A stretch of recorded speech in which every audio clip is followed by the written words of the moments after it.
Hola a todos, saludos cordiales, bienvenidas, bienvenidos a un nuevo episodio de Hablemos de Floricultura, el programa de Expo Flores diseñado para debatir, para conocer, para inteligenciarnos sobre el mundo de las flores, qué pasa en nuestro país en este rubro. Esta es nuestra tercera temporada y esta temporada, a diferencia de las otras, ya la hacemos en formato de audio y video a través del podcast. Ustedes pueden mirar este espacio a través de nuestra cuenta en Spotify como Expo Flores y también nos pueden ubicar con nuestro canal de YouTube. Agradecer también a Yara Terra, que nos apoya justamente con su presencia en Hablemos de Floricultura. El día de hoy vamos a continuar y vamos a seguir debatiendo los temas laborales que los analizamos en el episodio anterior con Francisco Vacas, exministro de Trabajo y asesor jurídico de Expo Flores. Doctor, bienvenido, qué gusto. Hola Fabricio, hola André. Gracias, muy gentil. Andrea Contreras, como siempre, técnica de Expo Flores con 9 años de experiencia en esta actividad. Ingeniera, ¿cómo estás? Un gusto saludarles nuevamente por acá. Gracias. Sigamos hablando de los temas laborales que lo habíamos abordado en el episodio anterior. Y claro, quiero partir sobre una pregunta un poco general, ¿no? ¿Hay o no errores recurrentes que cometen las fincas respecto del cumplimiento de los derechos laborales o en temas laborales? Yo le pregunto a Andrea y luego vamos a particularizar esos elementos con el doctor Vacas. ¿Cometen errores las fincas? Yo creo que sí, pero no es un tema de hacerlo a propósito. Es un tema tal vez de descuido. Nosotros... ¿Descuido o desconocimiento? Descuido, desconocimiento, porque hay muchos cambios también en el momento, en los diferentes... las diferentes épocas, entre una ley y otra, entre un ajuste a algún artículo del Código Orgánico de Trabajo y demás, que puede ocasionar ciertas confusiones, ¿no es cierto? Entonces, a través de nuestra certificación Flor Ecuador, por ejemplo, nosotros verificamos el registro de los contratos de trabajo. Entonces, tú tienes que registrar en máximo 15 días los contratos. En el ministerio. En el ministerio. Desde el primer día que tu trabajador ingresó. Lo puedes hacer en línea, me imagino. 100% en línea, creo que esa es una de las facilidades que tenemos ahora, pero a veces, pues, no sé, se les pasó o no registraste durante el primer día, entonces sí son observaciones importantes que las fincas tienen que empezar a revisar, ¿no? Entonces yo creo que más allá del incumplimiento es el tema de tiempos, que a veces se puede generar algún problema ahí. Este puede ser una suerte de error de buena fe, doctor. Sí, el problema es que la buena o mala fe igual se sanciona. Entonces, yo creo que es un tema, como decían, de actualización. Hoy tenemos muchísimos cambios. Entonces, hoy, mes a mes, semana a semana, van cambiando cosas. Entonces, si uno no está actualizado, piensa que todo sigue como antes.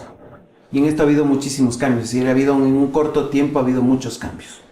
Entonces, en esa línea, si uno no está actualizado, va a tener un problema. Recordemos que el desconocimiento de la ley no exime de responsabilidad. Entonces, es una máxima jurídica, ¿no? Totalmente. Entonces decir, oiga, yo no me he enterado de eso, qué pena, pague la multa. Nos pasa en el tránsito, por ejemplo, siempre. Entonces, es un tema que si yo no estoy actualizado, voy a caer en estos errores, que son errores costosos. ¿Por qué? Porque aquí el incumplimiento se multiplica, es un factor multiplicador. Tengo 100 trabajadores, incumplí 100 veces. Pues eso hace que el tema se pueda agravar más. Y con las consecuencias altas, evidentemente, de que si incumplo una norma voy a tener una sanción alta. Hoy la nueva ley de discapacidades, que me parece que es terriblemente punitiva, señala que si yo no tengo el porcentaje de discapacitados, que es del 4%, me pueden hasta cerrar 30 días la empresa, hasta que cumpla. Terrible. Es decir, aquí se busca facilitar las cosas, no complicarlas. Pero si no, más. a ver, esto me parece importante. Si no tiene ese 4% de personas con discapacidad, ¿le cierran 30 días o le hacen inmediatamente o le hacen primero un llamado de atención, una advertencia? No, o sea, esto se dispara va un inspector y dirá, ¿tiene el 4% de discapacitados? No. No tiene. Automáticamente le cierra. ¿Le podrían? ¿Está en la ley? O sea, no le da chance. Es una facultad, ¿no? Porque la obligación es tener 4% siempre. Entonces, el rato que ve el inspector solo viene a ver que eso se esté cumpliendo. Entonces, ¿cumple o no cumple? No cumple. Pero darle esa posibilidad a la autoridad es peligrosa. ¿No es cierto? Es como que usted diga, se pasa semáforo en amarillo, se va preso. O sea, la cárcel no está llena de presos, tenemos funcionarios con más dinero, básicamente. Y el tema es que se suspenden a una empresa como Produce. Terrible, exactamente. O sea, el daño que eso puede generar. No entiendo la lógica en la asamblea, porque estas normas salen de ahí, de poner una sanción tan absurda. Porque las suspensiones sí la ley prevé cuando hay incumplimientos de seguridad y salud ocupacional, que está bien. Y esto ha pasado pocas veces en el país. Pasó cuando yo estaba como ministro. Sí clausuramos algunas mineras, porque no tenían ninguna seguridad de nada. Entonces, la gente se podía morir, pero todos, ¿no? Esos son casos extremos. Pero aquí si usted no cumple un porcentaje, porque tampoco es que hay discapacitados con montones para que vayan a trabajar, le pueden cerrar 30 días. Entonces me parece inconsecuente. Pero ese es el nivel de sanciones que pueden haber. Además la multa ya subió, porque antes eran 10 básicos, ahora es de 15 a 20. Entonces seguimos subiendo las sanciones en lugar de generar facilidades, ¿no es cierto? Porque finalmente ahorita el tema es cómo yo cumplo. Es lo que se le planteó a la ministra aquí en una reunión con el directorio. ¿Y cómo yo cumplo? ¿Cómo cumplimos? Es decir, ¿Cómo se cumple? ¿Qué se ha planteado?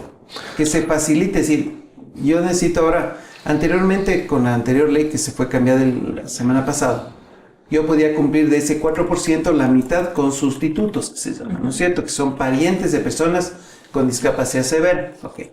Ahora le bajaron del 50 al 25. Si cumplir con el 50% ya era difícil, ahora hay que cumplir el 75% con discapacitados directos. No hay, definitivamente. En la ruralidad. En todos lados. Peor en el sector florícola, es más difícil todavía. Porque además es un trabajo que requiere mucho esfuerzo físico, que requieren recorrer grandes distancias. Entonces, ¿de dónde vamos a sacar? Les toca ponerlos en la fase administrativa. Entonces, esta cuota impuesta, que además tiene otra contradicción también más ilógica, porque es puro ilógico esto, que ahora, si uno despide, que ya decía la ley anterior, tiene que pagarle 18 veces la remuneración más alta histórica, que también es otro absurdo, pero además el trabajador puede pedir reintegrarse.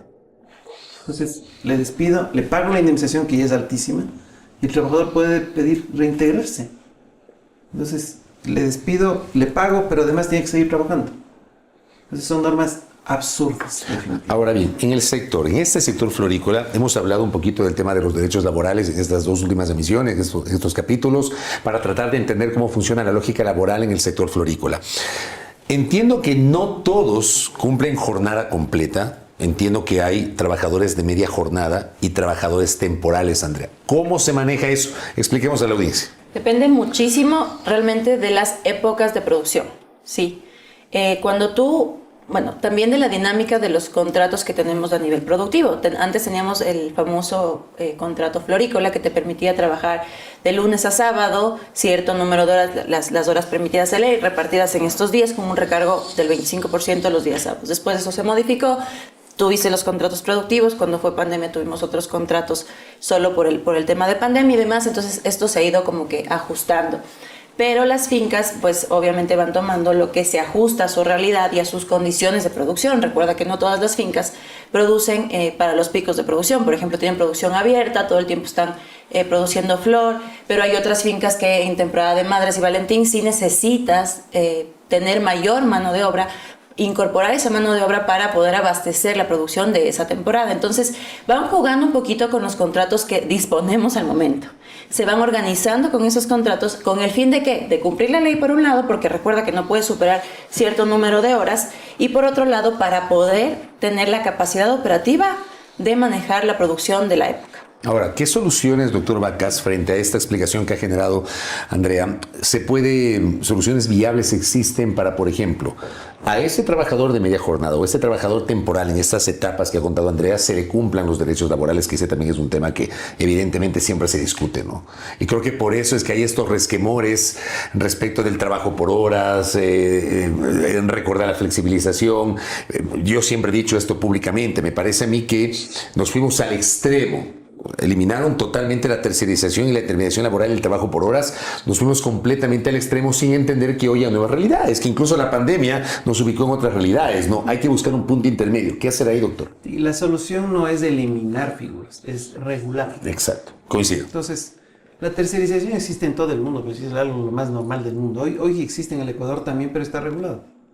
Hay el contrato de servicios técnicos especializados. Le llaman externalización, me parece, ¿no? Complementarios, es decir, se creó algo donde no era. Porque es evidente que yo necesito contratar terceros para. Lo que pasaba anteriormente sí era un abuso, pero terrible, es decir, y el mayor tercerizador era el Estado. En Petroecuador había gente que tenía 20 años y cada año le cambiaban de empresa y ni se enteraba. Y le iban cambiando. Pero claro, nos fuimos a un extremo complejo, ¿no es cierto?, imponiendo sanciones muy fuertes se entendió que esa era la mecánica. Para prohibir algo hay que eliminar y generar unas sanciones altísimas, pero sin dar soluciones. Si la dinámica del sector florícola es claramente diferente a cualquier otro, porque tiene sus picos fuertes de producción. Yo necesito gente que trabaje 30, 40 días no más, y entran en gran cantidad. Si las empresas pueden aumentar 30, 40% su nómina, solo en ese periodo. Y es gente, ¿y cuál ha sido la dinámica? Es gente que, por ejemplo, viene de la costa, que también cierra la temporada agrícola en la costa, o gente... El tema de la zafra, por ejemplo. Exacto, entonces ellos trabajan 6 meses y 6 no. Entonces en esos 6 no vienen y buscan... Migran a la sierra. Exacto. Y buscan trabajo en la floricultura. Exactamente, también. Entonces es gente que se necesita solo para esas estacionalidades, y eso hay que entender. Y esto pasa lo mismo en el sector comercial también en la ciudad, en Navidad, por ejemplo. Yo necesito más cajeros, necesito más gente en bodega, porque tengo más atención, tengo un mayor flujo de ventas y mayor flujo de actividad. Entonces necesitamos esos tipos de contratos que efectivamente permitan esto. ¿Qué pasó con el trabajo por horas? Sí, el trabajo por horas era un desastre, sí, porque no generaba estabilidad y no generaba beneficios, por ley. Pues claro, se declara inconstitucional, pero el tema es buscar algo estacional que me permita. Sí hemos buscado opciones y tenemos un contrato productivo ahora que es bueno, que es hasta 1 año plazo, que permite contratar 40 días y además permite renovar una vez el plazo. Entonces sí hemos ido adaptando con lo poco que se tiene, pero hemos ido construyendo una alternativa que sea viable, pero en función de que se cumpla, pues, evidentemente. Es decir, este contrato que es por un periodo corto, paga horas extras, claro, sin duda. Tiene afiliación, sí, tiene 13º, tiene todo. La diferencia es poder ajustar algo a la realidad que realmente tenemos. Y para eso hay que... ¿Cuál es la diferencia en este punto? Que dependemos de acuerdos ministeriales y eso genera algún tipo de inseguridad. Porque mañana cambiamos de gobierno, línea de gobierno, cambiamos de ministro, línea de ministro. O estamos en el mismo gobierno, pero cambiamos de ministro y el ministro o ministra tiene un enfoque distinto. Exacto, y va a decir, ya no. Y regresamos otra vez a decir, hoy el código casi no se usa. Porque las alternativas no están ahí. Entonces las soluciones se van dando por acuerdos ministeriales, donde sí hay un acuerdo ministerial para el sector florícola, sí. Uno para el pesquero, el ganadero, etcétera, etcétera, etcétera. Pero eso no genera una seguridad en el tiempo que yo pueda decir, me voy por esta línea y no tengo problema, y mañana me digan, ese acuerdo ya no existe, ya no está vigente. Y se acabó. Porque eso pasó. En el sector florícola teníamos el acuerdo florícola, entró otro ministro, votó el acuerdo florícola, el nuevo vino otra vez y volvimos a poner el acuerdo florícola en el mismo gobierno. Tuvimos 3 cambios del acuerdo florícola. Y finalmente ahora tenemos un acuerdo que es mejor, que es el contrato productivo, y ya no usamos el acuerdo florícola, porque tenía un recargo el sector. Pero hay un riesgo de que mañana pasado un ministro o una ministra pueda cambiarlo. Y la mejor forma es que eso quede en la ley. Para que quede en la ley habría que ir a la asamblea, que es complicado. Ahora hay cómo. A ver, este sector lo hemos conversado y a lo largo de estas temporadas, de estas 3 temporadas de Hablemos de Floricultura, hemos insistido en la capacidad que tiene el sector florícola de organización, esta apuesta por la formalización.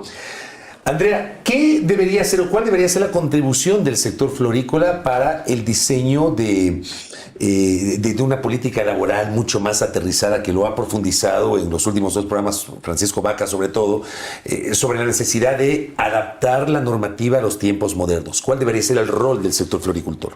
Nosotros hemos hecho un acercamiento permanente, hemos mantenido acercamientos permanentes con los diferentes ministerios, especialmente con el Ministerio de Trabajo, porque de todos los sectores productivos de la sierra, el sector florícola es el que más mano de obra demanda por hectárea productiva. Estás hablando del 9 a 10 trabajadores por hectárea, es un montón, si tú te pones a comparar con otros sectores. No. Entonces, en esa línea nosotros ya hemos presentado propuestas a través de la certificación Florecuador, a través de ajustes al tema de contratos, por ejemplo, el contrato florícola, el contrato productivo. Nosotros ya hemos hecho algunos aportes, hemos seguido insistiendo también en temas no solo laborales, sino que se desprenden del tema laboral, por ejemplo, los temas de seguridad y salud ocupacional, para hacer temas más integrados hacia el sector. Pero siempre pues golpeamos puertas, a veces nos escuchan un poco, nos prestan atención un momento y después se olvidan de nosotros. Entonces, sí es una insistencia permanente, estamos ahí atrás, pero necesitamos ese apoyo de parte del gobierno. Y usted ve, por ejemplo, que el sector podría empoderarse, justamente el sector florícola, de la necesidad de apoyar la construcción de una nueva política laboral, doctor. Sí, el tema es que esto sigue siendo un tema político.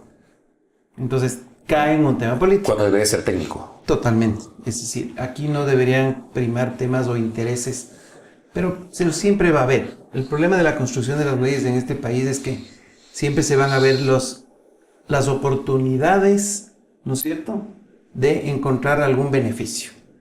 Entonces yo podría decir, ok, señores, vamos a plantear que el porcentaje de desahucio sea menor. ¿A quién va a beneficiar? A los empleadores. Y el sector trabajador va a decir, no, subamos. Entonces siempre vamos a caer en ese punto y no estamos cayendo en un tema en el que necesitamos una normativa que precisamente nos dé las alternativas. ¿Por qué? En sectores intensivos de mano de obra como el sector florícola, el impacto es muy fuerte. Es súper fuerte. Hay otras empresas que tienen poca mano de obra, sí, y poco el impacto. Pero en temas tan trascendentes como estos, entonces, sí se va a necesitar. Ahora, el tema es que ¿se necesita una reforma integral laboral? Sí. Hay muchísimos sectores, pero básicamente se resume en el sector empleador y los trabajadores. Yo digo, la dinámica del sector empleador está definida, funciona perfecto. Hay cámaras, hay consejos de cámaras, es decir, todo está organizado y funciona. El problema es la contraparte. Entonces, ¿con quién estamos discutiendo ahorita las reformas al Código del Trabajo que básicamente le impacta al sector privado? Con representantes de sindicatos públicos. Entonces no tiene ninguna lógica. Los sindicatos no están representando a los trabajadores privados. Entre comillas, pero no hay una representatividad. Porque ¿cuántos trabajadores del sector privado están sindicalizados? Ni el 2%. Y sin embargo, los sindicatos... Ese es un dato potente que está señalando. Ni el 2% de trabajadores están sindicalizados. Y los sindicatos que están en el sector público, que ese era el negocio antes del mandato 8, no representan al sector privado.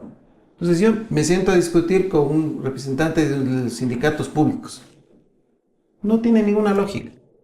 Entonces, construir esa representatividad, tampoco es que vamos a decir, señores, todas las empresas tienen que tener sindicatos, porque no funciona, porque tiene que haber un valor agregado. Porque finalmente, ¿y por qué los sindicatos están en el sector público? Pues eso es clarísimo. Es el negocio de la historia, pues, antes del mandato 8. Ahí se acabó el negocio de la historia porque ya hubo límites a la contratación colectiva. Entonces, por eso no se dedicaron al sector privado. Entonces, el sector privado no encuentra una representatividad de sus trabajadores en esta discusión. Entonces, esta discusión que puede ir al Consejo del Trabajo, pero ni siquiera se pueden poner de acuerdo en fijar el salario básico, que nunca ha pasado. Bueno, una vez. Extrañamente hubo un acuerdo una vez. Pero nunca se han puesto de acuerdo y ha sido el gobierno el que tiene que fijar. Peor, se van a poner de acuerdo en 200 o 300 artículos de un código del trabajo. Y hay otro elemento también, ¿no? Se discute hasta la representatividad en el Consejo de Trabajo, los propios sindicatos no se ponen de acuerdo. Oigan, me quedan 2 minutitos para una última reflexión. ¿Qué mensaje le daría usted, y luego voy con Andrea, a las autoridades para promover políticas públicas alineadas con la realidad del trabajo en el sector florícola? Doctor, en un minuto. Y yo creo que simplemente, no se le está pidiendo al gobierno que nos dé las soluciones, sino que se le están planteando las alternativas y que simplemente se dé viabilidad, porque son propuestas que lo que buscan es tener claridad en esa línea, ¿no es cierto?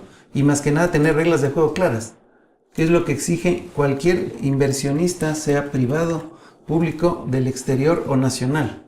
Entonces, el pedido sí es realmente que se escuche y se dé viabilidad a las propuestas que están planteando. Andrea, ¿qué mensaje le daríamos justamente a las autoridades? Nuestro sector productivo es un sector comprometido con el cumplimiento laboral. Sin embargo, sí es importante darle viabilidad a través de la ley a ese cumplimiento.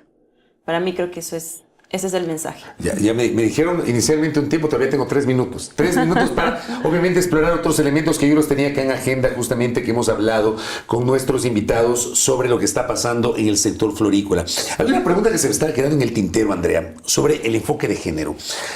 ¿Qué sugerencias se podría aplicar para aterrizar temas de enfoque de género, no solo desde el discurso, sino ya en la práctica, en contratos, ascensos, descansos, oportunidades desde las fincas? Para mí es un tema complejo por cómo se está presentando la ley hoy en día, por todo lo que tienes que hacer ahorita, por todos los diagnósticos que tienes que levantar para cumplir la famosa ley de equidad salarial, por todos los ajustes, el plan de acción, las actividades, las 40 horas que tienen de capacitación. Se vuelve un tema muy complejo. O sea, realmente yo todavía no encuentro como que la guía, el camino. Estamos trabajando aquí de la mano con el DOC para dar viabilidad al tema, pero para mí cada vez se vuelve el tema mucho más complejo.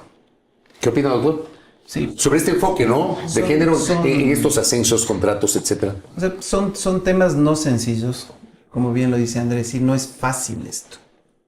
Es decir, estamos hablando en lugares donde recién se están formalizando cosas muy básicas, contratos, afiliaciones, horarios, reglamento interno, o sea, lo mínimo. Estos son temas ya muy avanzados. Esto implica que yo debo tener una verdadera estructura en la empresa, tengo que tener una especie de plan de carrera, un organigrama, descriptivos de funciones, un orgánico funcional. Eso tiene que ver en cada empresa. En cada empresa.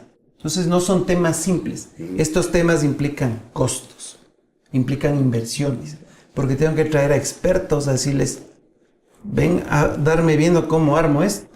Posiblemente me falta esta costo, gente. claro. Y eso tiene costo. Entonces, y además se le está imponiendo cada vez más costos, más costos, más costos. Entonces, lastimosamente, las empresas cuando van a un tema de costo van a decir, tengo que empezar a cortar por acá, porque tengo que primero soportar la producción, que es lo que genera el ingreso.